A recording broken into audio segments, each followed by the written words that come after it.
एक तरफ चुनावी परिणाम सामने आने के बाद देश में सियासी सरगर्मियां छाई हुई हैं, तो दूसरी तरफ नीट परीक्षा को लेकर कोहराम मचा हुआ है।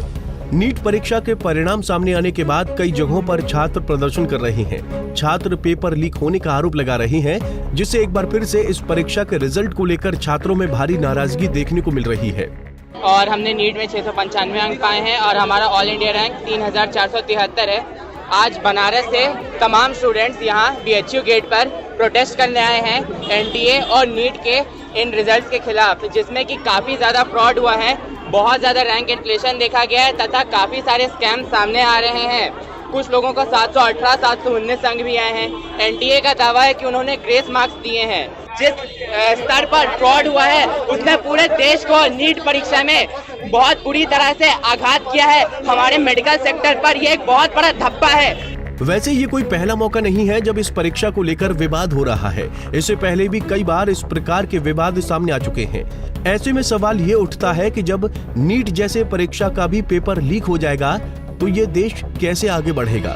बता दें कि 5 मई को आयोजित नीट UG परीक्षा में गड़बड़ी का आरोप लगाया जा रहा है।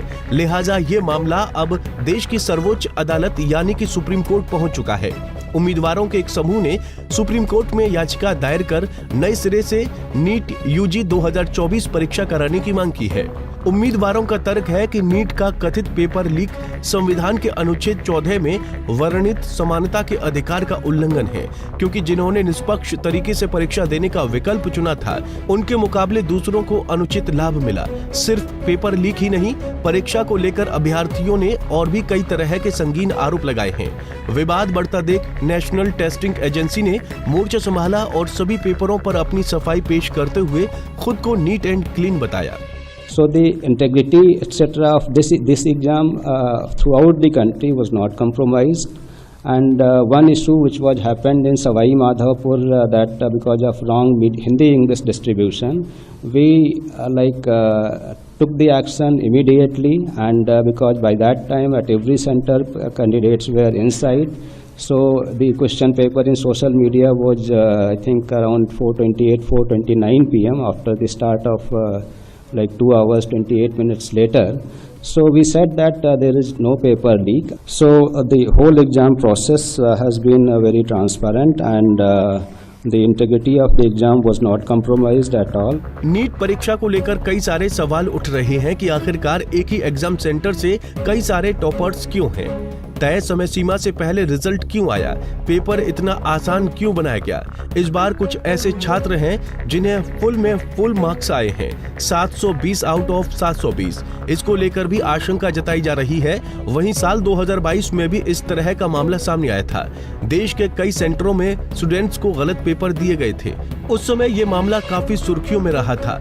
हर बार नीट यूज परीक्षा में गड़बड़ी होती है, जिसको लेकर कई स्टूडेंट्स कोर्ट का रुख करते हैं। परीक्षा में कभी पेपर लीक होता है तो गड़बड़ी पाई जाती है। लिहाजा नीट परीक्षा में गड़बड़ी के आरोप पर देश में सियासत भी गरमाई हुई है। युवा कांग्रेस कार्यकर्ता सड़कों पर उतरे और जमकर विरोध प्रदर्शन कर नारेबाजी की।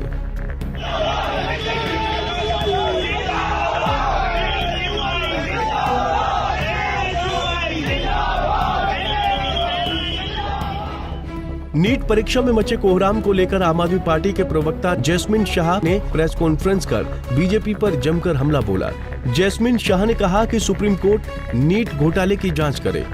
तो दोस्तों, भाजपा का ये इतिहास रहा है, इन्होंने कभी भी कॉम्पिटिटिव एग्जाम्स के पूरी व्यवस्था को मजबूत करने का तो काम छोड़ ही दो, इसको केवल और केवल कमजोर करने का काम किया है। और एक बड़ी चीज जो निकल के आ रही है, ये सारे जितने भी आरोप लग रहे हैं नीट एग्जाम के ऊपर, कि सारी अनियमितता भाजपा शासित राज्यों में मिल रही है। हम माननीय सुप्रीम कोर्ट से कहते हैं कि इस मैटर का आप संज्ञान लीजिए। इस मामले पर कांग्रेस नेता कन्हैया कुमार ने कहा कि नीट की परीक्षा में फिर से धांधली हुई है। देश में ऐसी कोई परीक्षा नहीं है जिसमें धांधली न हो। छात्रों ने सोशल मीडिया पर लिखना शुरू कर दिया है। एक बार फिर लीकेज सरकार कि नीट के परीक्षा में एक बार फिर से धांधली हुई है, मतलब ये पहली बार नहीं हुआ है।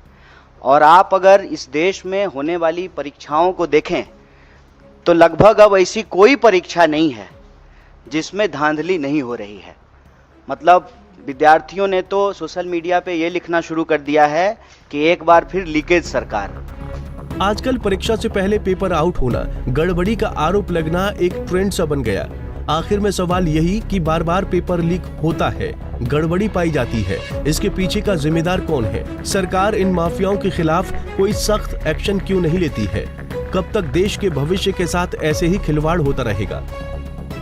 Bureau report, Punjab Kesari TV.